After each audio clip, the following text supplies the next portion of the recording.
আসসালামু আলাইকুম। খুবই গুরুতর একটি অভিযোগ এবং বিব্রতকর তো বটেই। সেটা হচ্ছে মানি লন্ডারিং এর অভিযোগ।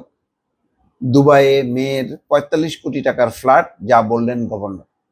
অর্থাৎ বাংলাদেশ ব্যাংকের যে গভর্নর আহসান এইচ মনসুর, তার বিরুদ্ধে অভিযোগ হচ্ছে যে তার মেয়ে ৪৫ কোটি টাকার একটি ফ্ল্যাট কিনেছেন, সেখানে দলিলে পিতার নাম উল্লেখ করা আছে। এই অভিযোগটি সামনে আনেন সজীব ওয়াজেদ জয় এবং তিনি দাবি করেন এটি আহসান এইচ মনসুরের টাকায় কেনা।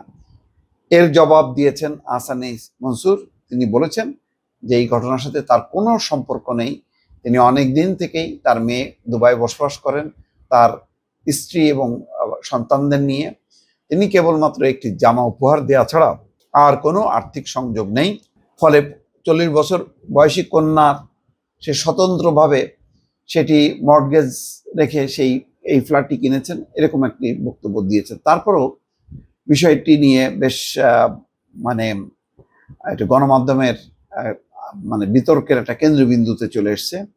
প্রবাসী কন্যার নামে দুবাইতে ৪৫ কোটি টাকার ফ্ল্যাট কেনা নিয়ে তার বিরুদ্ধে মানি লন্ডারিং এর অভিযোগ এনেছেন সাবেক প্রধানমন্ত্রী শেখ হাসিনার পুত্র এবং উপদেষ্টা সজীব ওয়াজেদ জয়।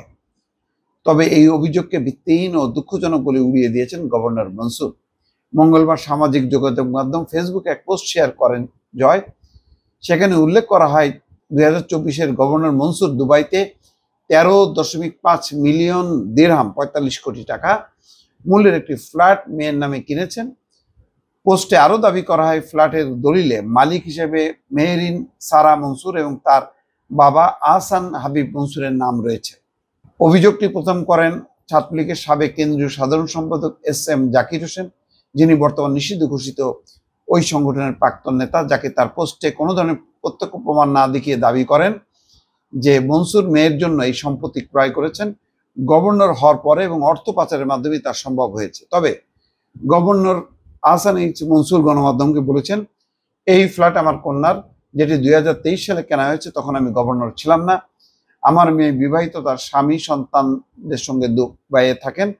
তাদের নিজস্ব ব্যবসা রয়েছে। প্রায় ৪০ বছর বয়সী একজন প্রাপ্তবয়স্ক নারী নিজের নামে সম্পত্তি কিনলে সেটা অস্বাভাবিক কিছু নয়। তিনি বলেন, ওই ফ্ল্যাটের ৮০% অর্থ মর্টগেজ থেকে এসছে।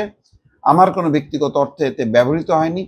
আমার নাম কেবল তার পিতার পরিচয়ে দলিলে উল্লেখ রয়েছে, মালিক হিসেবে নয়।